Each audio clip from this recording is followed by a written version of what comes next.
मीरा तो अब प्रेम दीवानी सावलिया वर पाना। मीरा तो अब प्रेम दीवानी सावलिया वर पाना। पग घुंघरू बांध मीरा नाची रे। पग घुंघरू बांध मीरा नाची रे। इस दीवानगी में मीरा फिर नाचने लगी। इस दीवानगी से नाच उठा। इस दीवानगी से उसमें उत्सव उठा। पग घुंघरू बांध मीरा नाची रे। मैं तो मेरे नारायण की आप ही हो गई दासी रे। मैं तो मेरे नारायण की आप ही हो गई दासी रे। और जहां प्रेम है वहां समर्पण है। जहां प्रेम है वहां द्वैत्व नहीं।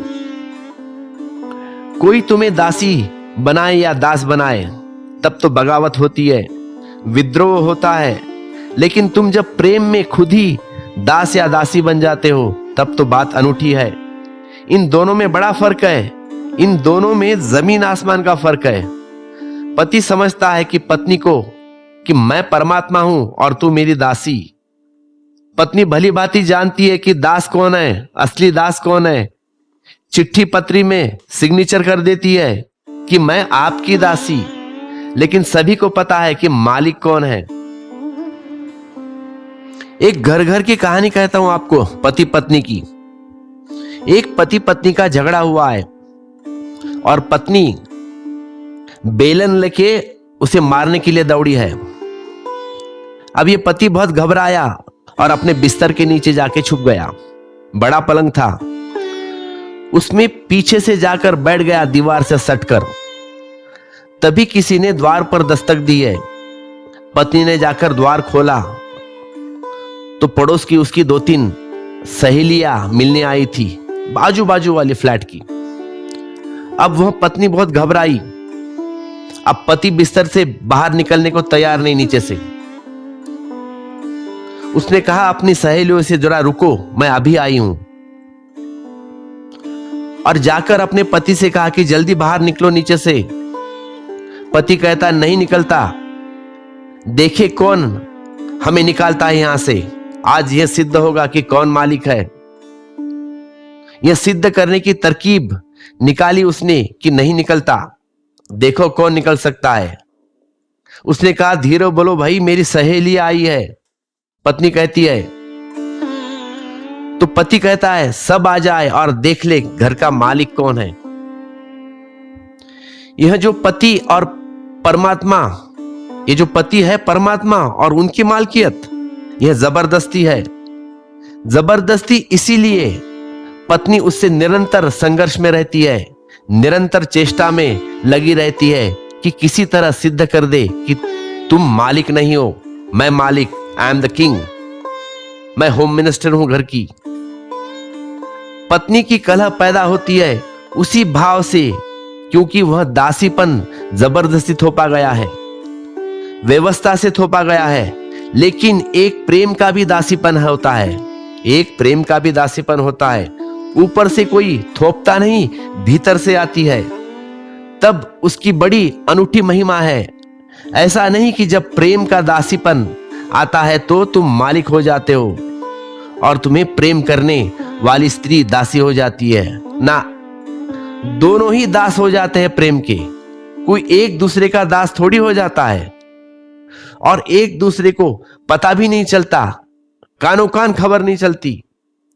तो मीरा कहती है पग घुंघरू बांध मीरा नाची रे। मैं तो मेरे नारायण की आप ही हो गई दासी रे। कहती है मैं तो मेरे नारायण की आप ही हो गई दासी रे। पग घुंघरू बांध मीरा नाची रे। नारायण ने बनाई ही नहीं मुझे दासी, मैं अपने आप हो गई। यह प्रेम का फल है। लोग कहते हैं मीरा भई बावरी सास कहे कुलनासी रे। लोग कहे मीरा भई बावरी सास कहे कुलनासी रे। स्वाभाविक है, परिवार के लोगों को नहीं जमेगा। कैसे जमेगा? इम्पॉसिबल बात है। यहां जो मेरे साथ धीरे धीरे बावरे हुए जा रहे हो, उनको पता है कि घर के लोग को कैसा जमेगा, घर के लोगों को अड़चन होगी। एक राजस्वी स्त्री, राजघराने की स्त्री और साधारण लोगों के बीच में जाकर नाचती है। पहले तो घर में नाचती थी, ठीक था, लेकिन आप बाहर जाके नाच रही है तो अड़चन तो होने वाली है घर वालों को। लेकिन मीरा कहती है, पग घुंघरू बांध मीरा नाची रे, मैं तो नारायण की अब हो गई, अब मैं नारायण की दासी हूं। 5-6 साल हुआ है, पहले मैं पूना रहता था, वहां से अब पैतृक गांव वापिस आया हूं परमानेंट। तो तब से मैं थोड़ा आध्यात्मिक हो गया, रामायण पढ़ने लगा, भगवत गीता पढ़ने लगा। थोड़े बाल बढ़ गए थे, दाढ़ी बढ़ गई थी, बाल को काला करना बंद कर दिया था। तो घर वाले, मेरे दोस्त परेशान हो गए। दोस्त कहते थे बाल ऐसे काट वैसे काट। समाज के अलग कुछ हम रहने लगे तो समाज को अटकती है बात, उनको जस्ती नहीं, फिर सलाह देना शुरू कर देते हैं, ऐसा कर वैसा कर। मैंने बात सुनी नहीं, अपना काम चालू रखा। घर के लोग समझाने बुझाने लगे, होश में आओ, ये क्या कर लिया खुद को, ये क्या सनक आ गई, ऐसे तो तुम कभी न थे, पढ़े लिखे आदमी हो, प्रतिष्ठा है, समय क्यों गवाते हो। मेरे पिताजी तो लोगों से कहने लगे, ये पागल हो गया, दाढ़ी बीड़ी बना के बाबा बन गया है। लेकिन एक ऐसी घड़ी आ जाती है जब ऊपर का धन बरसना शुरू होता है, तो यहां सब कुछ गंवाने को आदमी राजी हो जाता है। वह दूसरों को तो दिखाई नहीं पड़ता। अड़चन यही है, मीरा क्यों नाच रही है, उसे क्या मिल गया है, यह तो सास को दिखाई नहीं पड़ेगा। उसे तो इतना ही दिखाई पड़ेगा कि ये क्या हुआ, ये मेरी बहू इतनी अभद्र क्यों हो गई। एक राजघराने की बहू और सड़क पर नाचे, सामान्य जनों के भीड़ के बीच, हद से बाहर बात हो गई। सास को तो इतना ही लगता है कि मेरी बहू और बाजार में नाचे, उसे यह दिखाई नहीं पड़ता कि बहू उस भीड़ में नाच ही नहीं रही है, बहू के सामने भीड़ है ही नहीं, बहू के सामने वह कृष्ण खड़े हैं बहुत रूपों में। ये गोपाल ही है, ये गोपाल ही आए हैं, ये कृष्ण ही आए हैं अलग अलग रूपों में। यह बाजार नहीं है, यह उन्हीं का खेल है। वह दुकानदार है, वही दुकानदार है और वही ग्राहक है। बहू को तो कृष्ण ही कृष्ण दिखाई पड़ते हैं सारे, सारा संसार कृष्णमय हो गया। लेकिन यह बहू की आंख की बात है, सास कैसे समझे। सास के पास तो यह आंख है ही नहीं, बहू को क्या मिला उसे पता ही नहीं है। उसे भी क्षमा करना, उस सास को भी क्षमा करना, उस पर नाराज मत होना। अक्सर लोग सोचते हैं कि सास दुष्ट रही होंगी मीरा की, ऐसा मत सोचना, गलत बात है। दुष्ट नहीं है, सामान्य है, साधारण है। ऐसे ही है जैसे लोग संसार में होते हैं। लोग सोचते हैं यह राणा जो जहर भिजवाता है मीरा को, कृष्ण भक्त मीरा को जहर भिजवाता है। गुस्सा आता होगा ना आपको भी कि ये आदमी शैतान है, ये आदमी बहुत बुरा है। नहीं, ये कृष्ण विरोधी नहीं है, मीरा विरोधी है, साधारण है। ये राणा भी कृष्ण अष्टमी को मंदिर जाता होगा, उसके भी घर में कृष्ण की मूर्ति होगी, वहां भी फूल चढ़ाता होगा। लेकिन ये बस औपचारिक बातें हैं, यह सामान्य है, कोई शैतानी नहीं।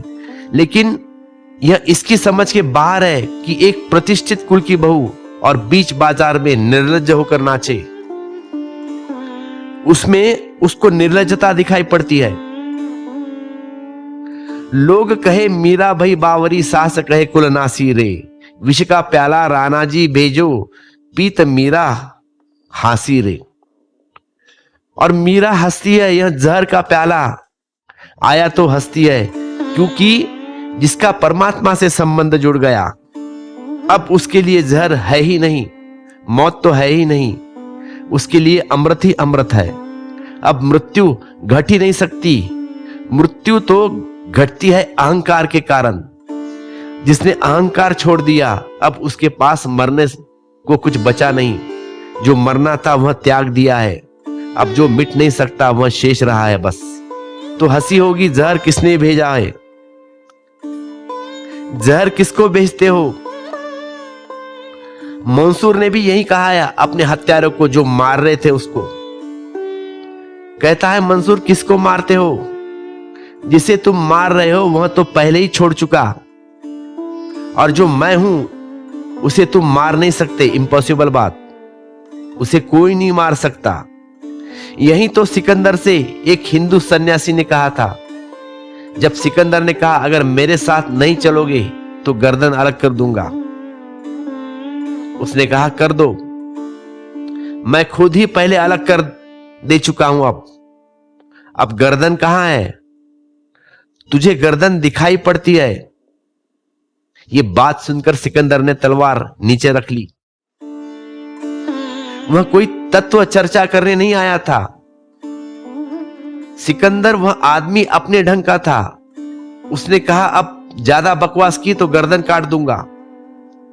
वह फकीर हंसने लगा। उसने कहा तू अलग कर दे, तू अलग कर ही दे। तू भी गिरते देखेगा गर्दन को, हम भी गिरते देखेंगे गर्दन को। गर्दन कटेगी, तू मुझे काट न सकेगा।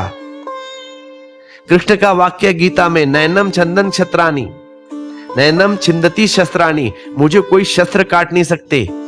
नैनम दहती पावक, मुझे कोई आग नहीं जला सकती। तू काट।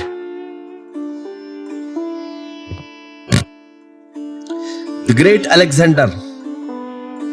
सिकंदर किसी आदमी के सामने हारा नहीं है अभी तक, लेकिन उस फकीर के सामने वह हार गया। उसने तलवार वापिस म्यान में डाल दी। इस आदमी को काटने में कोई अर्थ नहीं है। यह आदमी तो डरता ही नहीं है, मौत से भी नहीं डरता। मौत से डरने का कोई कारण भी नहीं था उसके पास। अगर सिकंदर उसे काटता भी मारता भी तो खुद पछताना पड़ता कि इतने प्यारे आदमी को मार दिया मैंने। उसने बहुत सारे लोग देखे थे, उसकी तलवार को देखकर लोग भागते थे, कंप जाते थे सिकंदर की तलवार को कि आ रहा है सिकंदर, भागो भागो। मगर ये जो फकीर है डरा नहीं है, सामने खड़ा है सिकंदर के सामने, वो भी हंसते। और जब सिकंदर ने अपने म्यान में तलवार डाल दी वापस, तो उस फकीर ने कहा इरादा बदल दिया क्या भाई? काटोगे नहीं? जो कट सकता है वह मैं नहीं हूं। मीरा कहती है विष का प्याला राणा जी भेजो, पीवत मीरा हासी रे। मीरा हंस, अब क्या जहर, अब क्या मृत्यु।